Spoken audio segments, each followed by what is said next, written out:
ये तो मैंने रिकॉर्डिंग स्टार्ट कर ली हुई है। लास्ट वाले लेक्चर में हमने क्या देखा था वो भी साथ साथ देखते हैं, और उसके बाद देन फिर जो आज वाला लेक्चर हम इसको कंटिन्यू करते हैं। तो जैसे हमारी ये CSS थोड़ी सी कवर होगी, उसके बाद हम पे विजुअल स्टूडियो पर आ जाएंगे। हम फिर उसका एक लेक्चर रखेंगे कि विजुअल स्टूडियो के अंदर क्या क्या चीज़ें हैं, क्या क्या उसकी प्रॉपर्टीज़ है, कैसे कैसे उसके एक्सटेंशंस को ऐड करने हैं। थोड़ा डिटेल में जाएंगे विजुअल स्टूडियो को लेके, उसके बाद फिर हम नेक्स्ट उसके ऊपर फर्दर काम करना स्टार्ट कर देंगे। जी, तो लास्ट वाला लेक्चर हमारे पास ये था, जिसके अंदर हमने सारे के सारे फ़ॉन्ट्स का देखा था, फैमिलीज़ देखे थे, बैकग्राउंड देखी थी, इमेजेस वगैरह, और उसके अलावा फिर हमने क्लासेस देखी थी, margin sorry class and ID वगैरह को कवर अप किया था। तो आज का जो लेक्चर हमारे पास आ रहा है, इस चीज़ें पीछे वाली कवर हो गई थी। जी, तो मार्जिन और पैडिंग रह चुका हुआ था, और इसके साथ आज हम देखेंगे जी फ्लोट को देखेंगे, और थोड़ा सा डिस्प्ले को भी देखेंगे कि डिस्प्ले में हमारे पास ब्लॉक और इनलाइन क्या होता है। जी, आज हमारा लेक्चर आए यहाँ तक, यानी कि ऑलमोस्ट कवर अप हो जाएगा अच्छे से, ठीक है। तो सबसे पहले हम जाते हैं मार्जिन और पैडिंग की तरफ। इससे पहले हम थोड़ा सा ना बॉक्स की तरफ देखते हैं, बॉक्स मॉडल, कि बॉक्स मॉडल क्या होता है। तो मैं यहाँ पर अपनी फाइल्स को ऑन कर लेता हूँ। HTML आ गई हुई है, ये स्टाइल आ गई है। जी, तो HTML में आते हैं। मैं यहाँ पर यानी कि जो इनका सारा कोड हमने किया हुआ था वो सारा कट कर देता हूँ, और उसके बाद यहाँ पर जो लिंक वगैरह भी दिए हुए थे यही मैं सारे कैंसिल कर रहा हूँ। और CSS वाली फाइल पे आते हैं। CSS वाली फाइल में हम यहाँ पर इसका भी सारा कट आउट कर दिया हुआ है। जी, तो ऐसे करते हैं। अब हम अपनी फाइल को यानी कि रन करते हैं। हमारी जो फाइल है ब्राउज़र में आते हैं, यहाँ पर फोल्डर में CSS और इंडेक्स वाली फाइल को हमने रन कर दिया हुआ है। जी, तो अब हमारी CSS वाली के अंदर हमने कुछ भी नहीं किया हुआ, तो आते हैं यहाँ पर। यहाँ पर अब हम क्या करेंगे, एक डिव लेते हैं।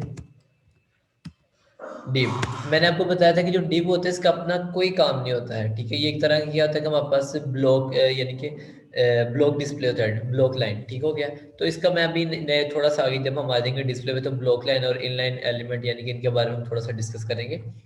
तो जो डिव होता है ये बेसिकली हम यूज़ करते हैं क्लासेस और आईडीज को कॉल करने के लिए, ठीक है। लाइक मैं इसको दे देता हूँ, एक क्लास देता हूँ, ठीक है। क्लास में दे देता हूँ बॉक्स वन नेम से, ठीक हो गया। तो अब इसके अंदर मैं डिफरेंट डिव्स बना सकता हूँ। लाइक अब मैं एक सिंपल क्लास को तो वैसे कॉल नहीं कर सकता, डायरेक्ट मैं एक डिव लूंगा। डिव लेने के बाद मैं डायरेक्ट इनके अंदर कोई भी काम कर सकता हूँ, ठीक हो गया। तो हम आते हैं स्टाइल पे आते हैं। लाइक मैंने डिव अभी क्लास ली है, तो यहाँ पर आके रिफ्रेश करता हूँ तो कोई इस पर फर्क नहीं पड़ा हुआ, ठीक है। तो क्या होता है, ये एक तरह का सिमेंटिक टैग की तरह है। सिमेंटिक टैग होता है यानी उनका नाम ही उनका मतलब होता है। लाइक अगर मैं नैब बार लिख रहा हूँ तो वो टैग है, सिर्फ हम उसको यूज कर सकते हैं, उसका कोई काम नहीं होगा। आर्टिकल हो गया, फुटर हो गया, असाइड हो गया, ठीक है, हेडर हो गया, सिंपल नैब हो गया। तो ये वाले क्या होते हैं, सिमेंटिक टैग्स होते हैं। तो मैंने बॉक्स बना लिया हुआ। लाइक अब मैं इसके अंदर कुछ लिख भी रहा हूँ, ठीक है। मैं लिख देता हूँ पैराग्राफ, में लिख दिया है लोरियम 12, ठीक है। इसको सेव करते हैं, यहाँ पर आके इसको रिफ्रेश करते हैं, तो ये हमारे पास क्या आ गया, एक पैराग्राफ आ चुका हुआ है। तो मैं क्या करता हूँ, इस बॉक्स को भी ज़रा स्टाइल करता हूँ। मैं एक हाइट विड्थ वगैरह सेट करता हूँ, बैकग्राउंड सेट करता हूँ, बैकग्राउंड कलर लगाता हूँ, टेक्स्ट कलर लगाता हूँ, तो थोड़ी सी हम चेंजिंग पे आते हैं। तो सबसे पहले मैंने आपको बताया था यहाँ पर हमेशा क्या यूज़ किया करेंगे, मार्जिन और पैडिंग को हम यूज़ किया करेंगे डिफ़ॉल्ट, मार्जिन 0 px और पैडिंग 0 px। इससे क्या होगा कि जो हमारे पास ब्राउज़र की जो डिफ़ॉल्ट साइड्स पर स्पेसिस हैं वो ख़त्म हो जाएंगी, ठीक है। तो ये देखा कॉर्नर पर जा चुका हुआ है। उसके बाद यहाँ पर हम बॉडी को सिलेक्ट करते हैं, बॉडी को कोई कलर लगाते हैं, background, background colour, background colour हम दे लेते हैं डार्क वॉलेट दे दिया हुआ, ठीक है। यहाँ पर आते हैं, इसको रिफ्रेश करते हैं और ये बैकग्राउंड कलर हमारे पास आ चुका हुआ है, ठीक हो गया। अब उसके बाद हम क्या करते हैं कि हम एक खुद का एक बॉक्स बनाते हैं। लाइक मैं कर रहा हूँ कि जो मेरे पास क्लास थी बॉक्स वन की, उसको सिलेक्ट किया, ठीक है। उसके बाद अब हाइट, हाइट में ऑलमोस्ट दे लेता हूँ 400 px, विड्थ में दे देता हूँ इसकी विड्थ दे लेते हैं 400, विड्थ दे लेते हैं। उसके बाद बैकग्राउंड कलर,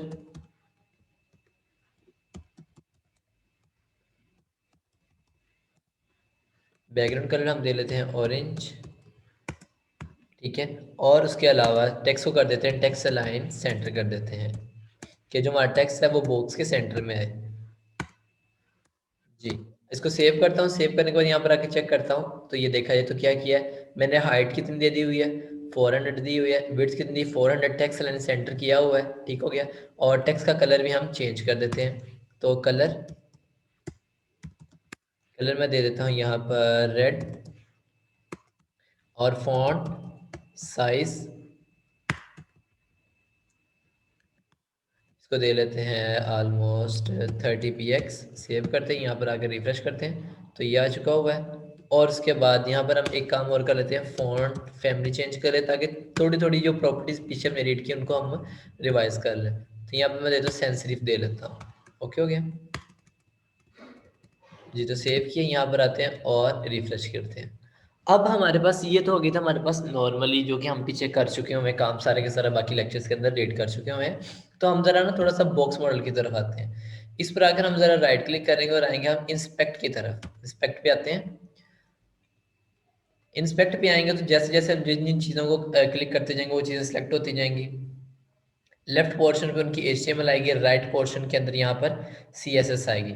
लाइक यहाँ पर बॉडी है, बॉडी को ओपन करते हैं, यहाँ पर क्या डिव है, तो डिव के अंदर ये टेक्स्ट है। तो अगर मैं देखा जाए तो डिव पे क्लिक करता हूँ, यहाँ पर इसको इस एरो को हमने ब्लू वाले प्रिंट को उस पर क्लिक करना, और यहाँ पर जैसे मैं सिलेक्शन पे आता हूँ तो बता रहा है कि डिव के अंदर क्या है, डॉट बॉक्स 1 की क्लास मैंने लगाई हुई है। कलर कौन सा उसके अंदर किया हुआ है, फॉन्ट किया ये वहाँ पर 30 पिक्सल है, सेंसिटिव है, बैकग्राउंड कलर ये है, मार्जिन पैडिंग वाला भी कोई यूज़ नहीं हुई, ठीक है। तो यहाँ पर अगर हम आते हैं तो बैकग्राउंड कलर क्या हमारे पास है, डार्क वॉयलेट है। उसके बाद फिर ये हमारे पास CSS स्टार्ट होगी हुई। अब ये हमारे पास क्या है, बॉक्स है, ठीक है। मैं जरा इसको यहाँ पर ले आता हूँ सेंटर में, ठीक है। ये हमारे पास क्या है, बॉक्स मॉडल है। अब इसके अंदर हमारे पास 4 चीज़ें आती हैं। सेंटर में क्या आता है हमारे पास, कंटेंट आता है जो कि हम जो भी जिस भी तरह का डाटा लिख रहे होते हैं। देन उसके बाद क्या आता है हमारे पास, पैडिंग आती है। पैडिंग आती है कि दोनों तरफ से उसकी क्या स्पेसिंग क्या आ रही है, टेक्स्ट की और बॉर्डर की। देन वापस कहते हैं बॉर्डर, और देन मार्जिन आ जाता है, ठीक है। और ये वापस खत्म हो जाता है। मीन्स मैं अब आपको समझाता हूँ, एक मिनट मैं इसको जरा रिमूव कर लूँ माउस, खत्म करते हैं, यहाँ पर आते हैं ड्रॉ। ओके, अब ये जो हमने टेक्स्ट लिखा हुआ है, ठीक है, ये हमारे पास क्या हो गया, इसको मैं 1 दे देता हूँ, कंटेंट है, ठीक हो गया, जिसकी हाइट और विड्थ आ रही है। अब इस कंटेंट से इस बाउंड्री तक जो गैप आ रही है, ठीक है, ये इसको 2 दे देता हूँ। ये हमारे पास क्या हो गई है, पैडिंग, ठीक हो गया।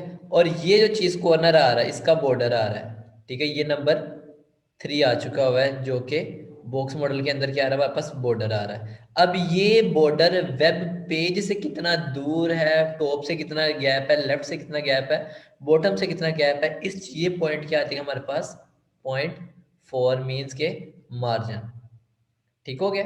तो यहाँ पर आते हैं, इंस्पेक्ट किया, बॉक्स हमारे पास मॉडल हम यहाँ से ऑन करते हैं, और ये देखें, तो ये चीज़ हमारे पास क्या है, जो हमारे पास अंदर टेक्स्ट लिखा हुआ है, ठीक है, हो गया।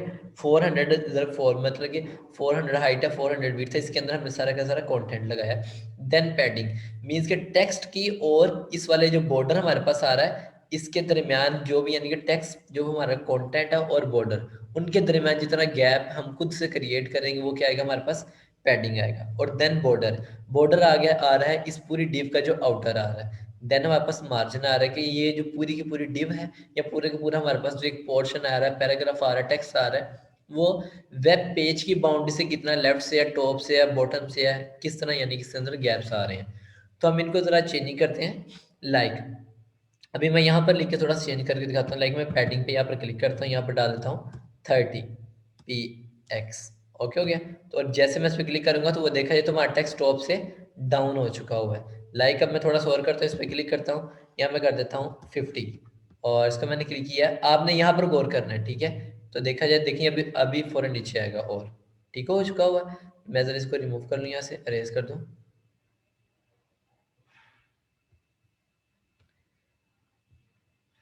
तो अगर हम लेफ्ट से देना चाह रहे हैं तो मैं यहाँ पर अभी आपको यानी कि इस तरह दिखा रहा हूँ। लाइक मैं यहाँ पर लिखता हूँ 20।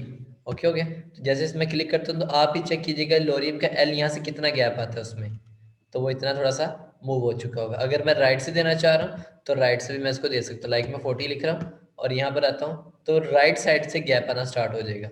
जी ये देखें, इसका और बॉर्डर के दरमियान गैप ऊपर से भी आ चुका हुआ है, लेफ्ट से भी आ चुका हुआ है, राइट से भी आ चुका है, मगर बॉटम से हमने नहीं दिया हुआ।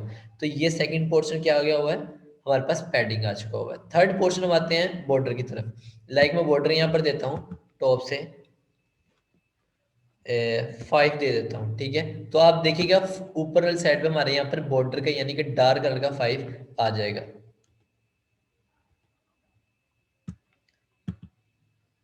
5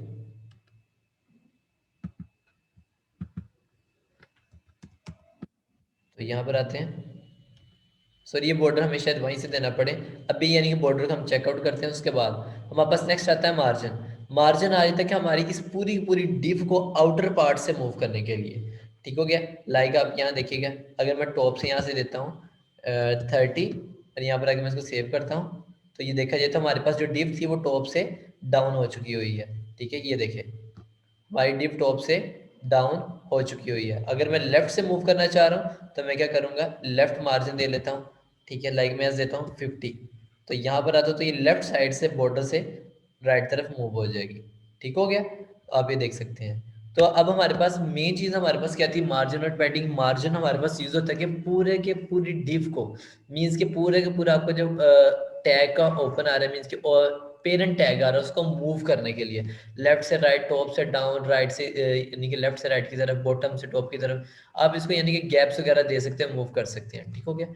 और पैडिंग कहाँ यूज आएगी, आपका एक मेन टैग है, उसके अंदर अगर आपके पास कोई डिव के अंदर आपने टेक्स्ट लिखा हुआ है, इमेजेस लिखी लगाई हुई है, किसी भी तरह का कंटेंट है, उसको एक बॉर्डर के अंदर से यानी कि टॉप से डाउन से लेफ्ट से राइट से पैडिंग या यानी कि स्पेसिंग वगैरह देने के लिए आप क्या चीज़ यूज़ करेंगे, पैडिंग का यूज़ करेंगे। अब जरा हम प्रैक्टिकली यूज़ करते हैं, यानी कि जैसे मैं इसको रिफ्रेश करूंगा वो तो खत्म हो जाएगी, ठीक हो गया। तो अपने कोड पे आते हैं। मैं यहाँ पर देता हूँ पैडिंग। पैडिंग जैसे मैं दूंगा यहाँ पर लिखता हूँ 20px, तो ये क्या करेगी, डायरेक्ट 20 लिखेंगे तो क्या करेगी, टॉप से भी 20 दे देगी, राइट से भी, बॉटम से भी, लेफ्ट से भी, राइट से भी। मीन्स का इसका एक हमारे पास सर्कल होता है जो कि ये होता है, फर्स्ट होती value top, then right, then होता है हमारे पास लेफ्ट, और देन सॉरी राइट के बाद आता है हमारे पास बॉटम, और देन आता है हमारे पास लेफ्ट। तो ये जब हम सिंगल पैडिंग के अंदर वैल्यू पुट कर देते हैं तो ये ऑटोमेटिकली डिफॉल्ट कर देता है कि टॉप से भी 20 हो जाए, राइट से भी 20 हो जाए, बॉटम से भी 20 और लेफ्ट से भी 20 हो जाए। तो हम ज़रा इसको सेव करते हैं और यहाँ पर आकर इसको रिफ्रेश करते हैं, तो इसको ज़रा चेक करते हैं इंस्पेक्ट पे क्या वाकई काम हुआ है या नहीं। तो डाउन पे आते हैं, तो ये देखा जाए तो यहाँ पर इसको सेलेक्ट करता हूँ, तो ये देखिए पैडिंग टॉप से भी 20, राइट से भी, लेफ्ट से भी, बॉटम से भी, मैंने तो एक वैल्यू दी। तो ये इसका क्या फ़ायदा होगा, अगर हम सिंगल पैडिंग कर रहे हैं यानी कि हमारे जो टेक्स्ट है, कंटेंट है, उसको चारों तरफ से हम सेम पैडिंग देना चाह रहे हैं, तो हम ये मेथड यूज़ करेंगे। देन हमारे पास आ जाता है पैडिंग, हम लिखते हैं। तो मैं क्या करता हूँ कि अगर मुझे चाहिए कि टॉप और बॉटम की सेम चाहिए, लेफ्ट और राइट की सेम चाहिए, तो मैं क्या करूँगा, like 30px top bottom, left right के मैं कर देता हूँ 40px, ठीक है। तो ये किसके लिए हो जाएगी, टॉप इज इक्वल टू क्या आ जाएगी, बॉटम, और इसी तरह left is equal to right हो जाएगी। इसमें कह देगी लेफ्ट वाली वैल्यू राइट के बराबर हो जाएगी, टॉप वाली बॉटम के बराबर हो जाएगी। सेव करते हैं, पीओटी किसे मिलेगी, हमेशा बाद वाली सीएसएस को। यहाँ पर आते रिफ्रेश करते हैं, तो आप ये देख सकते हैं टॉप बॉटम क्या होगी 30, लेफ्ट राइट क्या हो चुकी हुई है, 40 हो चुकी है, ऑटोमेटिकली डिफॉल्ट हो गई हुई है। अगर लाइक आप अपनी मर्जी से हम चारों की चारों वैल्यूज को डिफाइन करना चाहें तो हम वो भी कर सकते हैं। तो पैडिंग पी ए, पैडिंग लिखा, टॉप से लाइक मैं देता हूँ 10px, उसके बाद राइट से मैं दे लेता हूँ 30px, बॉटम से मैं देना चाह रहा हूँ 50px, लेफ्ट से मैं देना चाह रहा हूँ 40px, ठीक है। लास्ट पे सेमीकोलन, सेव करते हैं। पीओटी आप इसकी चेक करते हैं क्या आ रहा है हमारे पास, रिफ्रेश किया तो आप देख सकते हैं चारों की चारों वैल्यूज़ की डिफरेंट आ चुकी हुई है। हम अपनी मर्जी से इसको सेट कर सकते हैं, ठीक है। अब नेक्स्ट जो मेथड है पी पैडिंग लगाने का, वो एक और है। लाइक अगर हमें सिर्फ और सिर्फ एक ही साइड को सेट करना है, टॉप को, राइट को, बॉटम को, लेफ्ट को, तो वो कैसे करेंगे, तो वो हमारे पास है पैडिंग, आगे हाइफन, देन उसकी हम यानी कि साइड लिख देंगे, टॉप है, बॉटम है, राइट है, लेफ्ट है। तो लाइक मैं लिख रहा हूँ टॉप, तो यहाँ से मैं उसकी वैल्यू दे लेता हूँ लाइट 50px।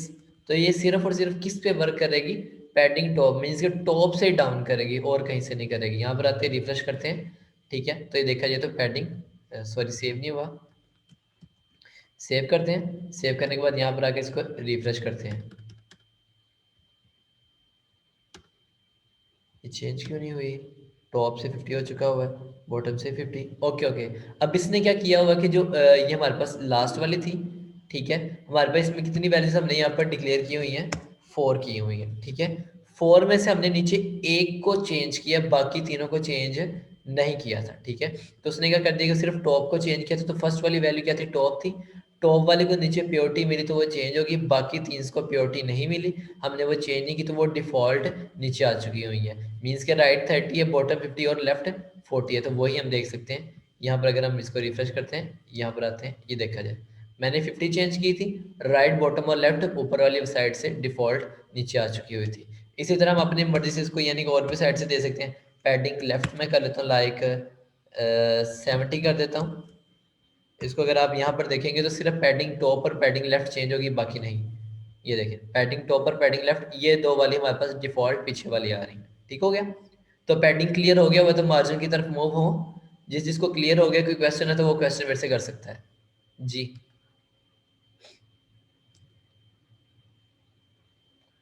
अगर आप लोगों का कोई क्वेश्चन है, कोई चीज़ जो समझ नहीं आ रही, तो आप मेरे से क्वेश्चन कर सकते हैं अभी।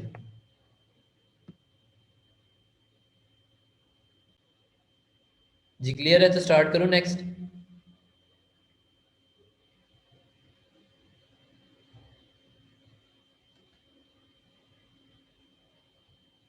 क्लियर है आपका? ओके, देन हम आते हैं मार्जिन की तरफ। तो मार्जिन का भी हमारे पास सेम मेथड है लगाने का, ठीक है। तो मैं ऐसे डाउन पे आता हूँ, मार्जिन यहाँ पर यूज़ करना स्टार्ट कर देता हूँ।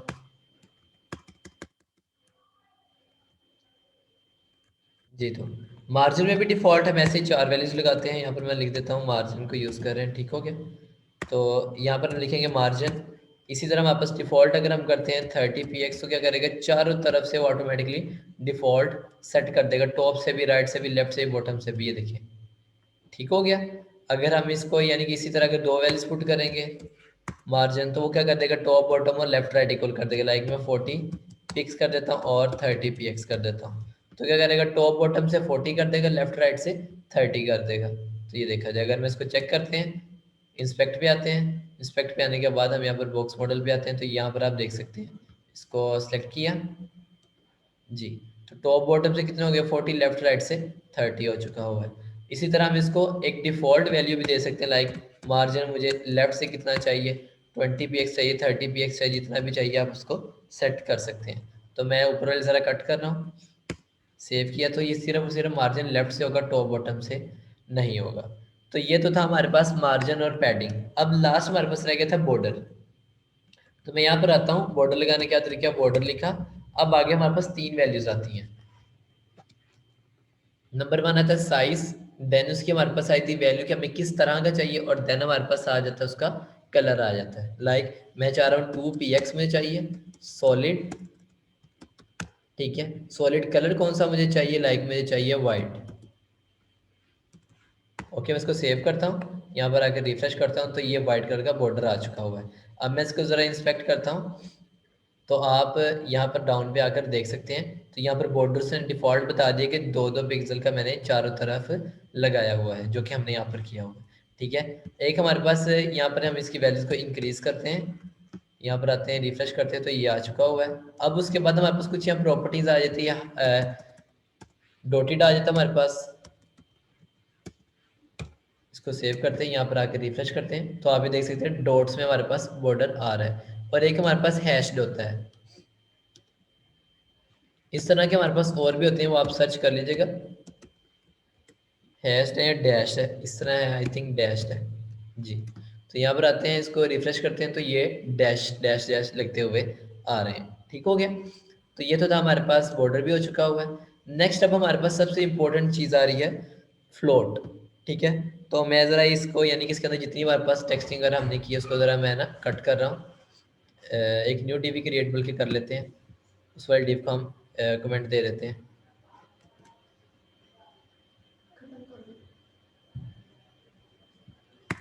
मैं यहाँ पर आ गया और यहाँ पर हम आकर एक डिप बनाते हैं। क्लास को दे लेते हैं box2 दे देते हैं और यहाँ पर आते हैं।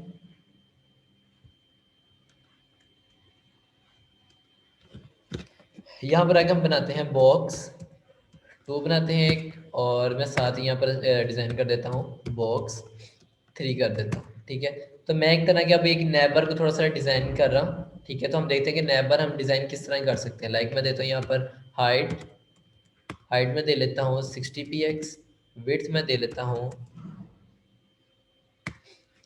ऑलमोस्ट 30% दे देता हूँ। बैकग्राउंड कलर इसका मैं दे देता हूँ रेड। ओके, तो इसी तरह box3 को हम डिज़ाइन करते हैं। तो box3 की प्रॉपर्टीज और वैल्यू लगाते हैं हाइट अब देखा जाए तो मैंने हाइट वही रख लेता हूँ, 60 px में रख दी हुई है। बैकग्राउंड कलर में इसका ज़रा चेंज कर लेता हूँ, येलो कर देते हैं। ओके, मैंने अभी इसकी विड्थ नहीं अभी सेट की। ठीक है, तो मैं यहाँ पर आता हूँ, इसको रिफ्रेश करता हूँ, तो देखा जाए तो मेरे पास एक रेड कलर आ चुका हुआ है, जिसकी विड्थ मेरे पास कितनी है 30% है। 30% क्या करेगा, स्क्रीन की टोटल विड्थ हमारे पास 100% होती है। 100% में से 30% उसने ये कलर कर दिया और बाकी उसने छोड़ दिया हुआ है। अब लाइक मैं एक नेबर बनाना चाह रहा हूँ जिसके लेफ्ट साइड पे यहाँ पर लोगो हो, राइट साइड पे हमारे पास क्या आ जाए उसकी आइकन्स वगैरह आ जाए। लाइक हमारे पास जो होते हैं होम, अबाउट अस वगैरह, समथिंग वगैरह, इस तरह के यानी हमारे पास आइकन्स आ जाए। मीन्स के हेडर नैब बार का ऑप्शंस वगैरह सारे आ जाए। तो वो मैं अब कैसे सेट करना चाह रहा हूँ, मैं लेफ्ट पोर्शन में क्या करूँगा, लोगो लगा रहा हूँ। अब मैं इनको इस पोर्शन को डिवाइड कर लेता हूँ ताकि मेरे लिए ईजी हो जाए। मैं लेफ्ट वाले पोर्शन के अंदर कर रहा हूँ, लोगो लगा रहा हूँ। राइट पोर्शन में कर रहा हूँ, एक सेटिंग करना चाह रहा हूँ। ठीक है, अगर हम मार्जिन का यूज़ करते हैं तो इसके आगे नहीं लिखा जाएगा। लाइक मैं आपको पहले करके दिखाता हूँ। मैंने वो जो लास्ट वाली हमारी जो डिप थी उसको ज़रा हम यानी कि कमेंट है उसका ऑन कर लेते हैं। तो इसको सेव करते हैं, यहाँ पर आके रिफ्रेश करते हैं, तो वो देखा जाए तो इसके डाउन पे आ गया। मैं चाह रहा हूँ इसके आगे लिखा हुआ है, तो इसके आगे नहीं आ सकता है। आगे आने में इसको काफ़ी यानी क्या हो जाएगा, हमारे लिए मुश्किल हो जाएगी। इसको आगे हम मूव नहीं कर सकते क्योंकि ये हमारे पास क्या है, ब्लॉक लाइन एलिमेंट हो जाता है। तो इसको पहले हमें कन्वर्ट करना पड़ता है इन लाइन में, देन फिर हम इसके ऊपर काम करेंगे। तो उससे बेटर ये है कि हम इसके अंदर क्या चीज़ यूज़ करते हैं, फ्लोट का। फ्लोट क्या चीज़ करता है, जैसे मैं अगर इस वैल्यू को फ्लोट करूँगा तो ये वैल्यू अपनी जगह से उभर जाएगी, मीन्स के अप फॉर्म में हो जाएगी, और नीचे वाला कंटेंट इसके डाउन में चले जाएगा। फ्लोट को लाइक अब मुझे एक नेबर कंप्लीट चाहिए, मैं इसकी ज़रा विड्थ को इंक्रीज कर देता हूँ। मैं कर देता हूँ 50 कर देता हूँ। ओके हो गया। अब मैं जो हमारे पास टॉप बॉक्स है इसको मैं अगर करता हूँ फ्लोट लेफ्ट में करता हूँ। ठीक है, सेव किया। अभी आप देख सकते हैं कि ये जो हमारे पास रेड कलर है बिल्कुल इसके डाउन पे आ रहा है। मैंने जैसे येलो कलर को फ्लोट किया, फ्लोट क्या करेगा, ये हमारे पास इस डिव को ऊपर उठाएगा और रेड वाला कलर इसके बिल्कुल डाउन में घुस जाएगा। ठीक है, ये देखें आप, देखा, तो येलो वाला कलर क्या हो गया, अप हो चुका हुआ और रेड वाला कलर उसके डाउन में आ चुका हुआ है। तो मैंने क्या किया हुआ है कि येलो वाले कलर को क्या दिया हुआ है, फ्लोट लेफ्ट दिया हुआ है, मीन्स के वो उभर के लेफ्ट वाले साइड में आ जाए, नीचे वाला कंटेंट सारे का सारा उसके डाउन में आ जाए। तो हम यहाँ पर अब इस तरह क्या कर सकते हैं, अपना टेक्स्ट को इसके डाउन पे भी लिख सकते हैं, राइट पे भी लिख सकते हैं और लेफ्ट पे भी कर सकते हैं। अब अगर मैं चाह रहा हूँ कि मैंने तो अपना ये वाला जो कंटेंट है रेड वाला उसको राइट साइड पे मूव करना है, तो उसके लिए मुझे क्या करना पड़ेगा, नीचे वाले को भी फ्लोट देना पड़ेगा। जैसे मैं नीचे वाले को फ्लोट करूंगा वो क्या करेगा, वो भी वैल्यू उभरेगी, और जैसे उसको मैं राइट करूंगा तो वो राइट तरफ टर्न हो जाएगा। तो लाइक मैं आता हूँ नीचे वाले में, आता हूँ अपनी बॉक्स में, box2 में आके यहाँ पर मैं क्या देता हूँ, फ्लोट, इसको मैं क्या देता हूँ, राइट। तो इसको सेव करते हैं। यहाँ पर आकर हम कहते हैं, जैसे मैं रिफ्रेश करूंगा तो ये राइट तरफ मूव हो चुका होगा।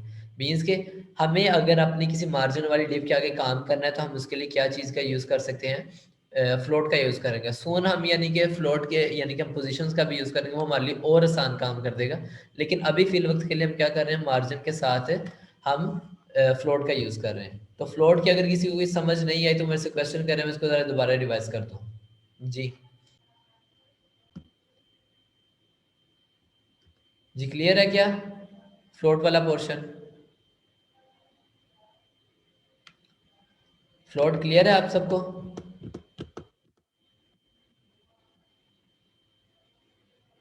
ओके जी, ठीक हो गया जी। तो फ्लोट के बाद देन हमारे पास इंपॉर्टेंट रह गए काम, जो कि हमारे पास सारे नेक्स्ट डिस्प्ले आ रहा है। तो डिस्प्ले हमारे पास काफ़ी ज़्यादा भी होते हैं, फ्लेक्स हो जाता है, इनहेरिट आ जाता, सॉरी इनहेरिट, इनलाइन आ जाता है, इनलाइन ब्लॉक आ जाता है, ब्लॉक आ जाता है। तो हम ज़रा इनको चेक करते हैं। सबसे पहले मैं अब यहाँ पर इन सबको कमेंट दे रहा हूँ। नीचे एक मैं पैराग्राफ ले रहा हूँ, इसमें दे देता हूँ लाइक मैंने उसामा लिखा, सेव करते हैं। यहाँ पर आकर इसको रिफ्रेश कर रहा हूँ। अब मैं इसी का कलर कर रहा हूँ इनलाइन, यहाँ पर मैं CSS कर रहा हूँ ज़रा, बैकग्राउंड कलर रेड। ओके, तो यहाँ पर आके रिफ्रेश कर रहा हूँ। अब देखा जाए यहाँ पर मेरी स्क्रीन का करें टेक्स्ट मेरे पास कितना है, इतना। अगर मैं इसका बैकग्राउंड कलर कर रहा हूँ तो इसका बैकग्राउंड कलर भी उसामा के नाम के बराबर होना चाहिए, ठीक है। लेकिन वो क्या कर रहा है कि जितनी मेरी स्क्रीन की विड्थ है, ठीक है, उतने का कलर उसने कर दिया, बस हाइट उसने नेम के कंटेंट के मुताबिक रखी हुई है। ऐसा यानी कि हमारे पास जो डिस्प्ले जिसमें हमारे पास जो सारे का सारा कंटेंट है, ठीक है, उसकी विड्थ, ठीक है, वो ऑटोमेटिकली 100% क्या हो, 100% ऑफ विड्थ यानी कि स्क्रीन की विड्थ के लिहाज से, तो वो क्या होगा हमारे पास block line. Means height depend करे कंटेंट पे, लेकिन विड्थ डिपेंड करे स्क्रीन की विड्थ के ऊपर। मींस कि जितनी स्क्रीन की विड्थ होगी ऑटोमेटिकली उतनी उसको लोकेट कर लेगी। लाइक अगर मैं इसको इंस्पेक्ट करते हैं अभी, ठीक है, तो यहाँ पर आते हैं इसको ये चीज़, ये देखिए अब यहाँ पर दो वैल्यूज आ रही हैं, 1992.8। फर्स्ट वाली वैल्यू हमारे पास क्या है, यहाँ पर विड्थ है, और सेकंड वाली क्या है हमारे पास, हाइट है। मीन्स के 18.4 की क्या आ गई हुई है, हाइट आ गई हुई पिक्सल की, और 1092 पिक्सल क्या आ चुकी हुई है, विड्थ आ चुकी हुई है।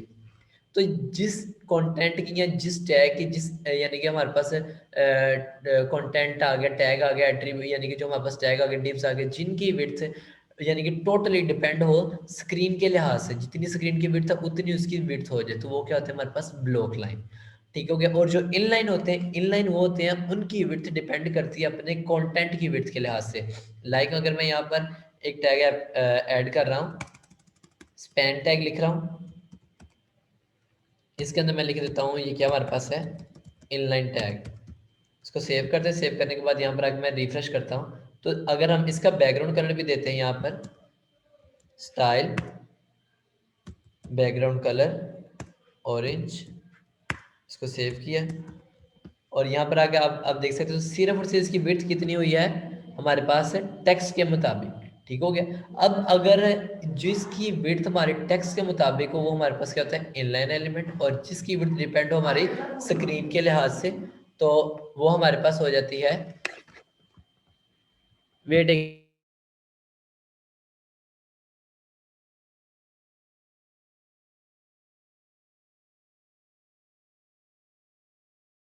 ठीक हो गया। जितनी विड्थ हमारे पास होती है, जितनी विड्थ हमारे पास टेक्स्ट, सॉरी, जिस टैग की हमारे पास विड्थ स्क्रीन की विड्थ के मुताबिक होती है उसको क्या कहते हैं हम, ब्लॉक लाइन एलिमेंट कह लेते हैं, और जिसकी विड्थ हमारे पास टेक्स्ट के मुताबिक उसे कहते हैं हम इनलाइन एलिमेंट कहते हैं। अब मैं जरा आपको कन्वर्ट करके दिखा दिखा देता हूँ कि क्या हम इनलाइन को ब्लॉक में कन्वर्ट कर सकते हैं या ब्लॉक को इनलाइन में कन्वर्ट कर सकते हैं, तो वो हम कैसे करेंगे। तो वो हमारे पास कन्वर्ट होगा सिर्फ और सिर्फ हमारे पास है CSS की मदद से। तो मैं ऐसे आता हूँ यहाँ पर स्टाइल पे आता हूँ, तो यहाँ पर डाउन पे आ जाते हैं, मैं यहाँ पर आता हूँ, पैराग्राफ लिया हुआ हमने, ठीक है। पैराग्राफ को मैं क्या कर देता हूँ यहाँ पर डिस्प्ले, हमारे पास ब्लॉक था तो मैं इसको क्या कर देता हूँ, इनलाइन कर देता हूँ। जैसे इसको मैं सेव करता हूँ, यहाँ पर आते रिफ्रेश करते हैं, तो हमारे पास क्या हो गया, ये टेक्स्ट पूरे का पूरा क्या हो गया, ये भी इनलाइन में कन्वर्ट हो गया।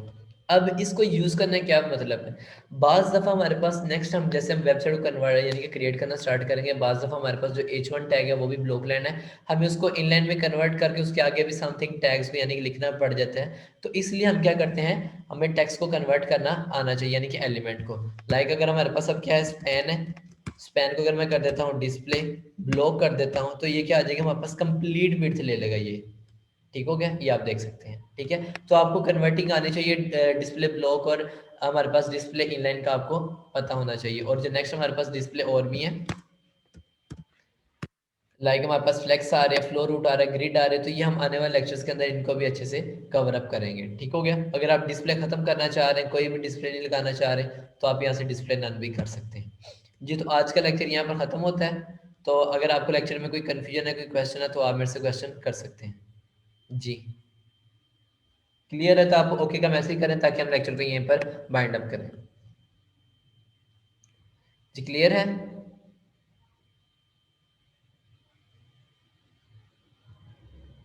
ओके ओके, चलें जी ठीक है।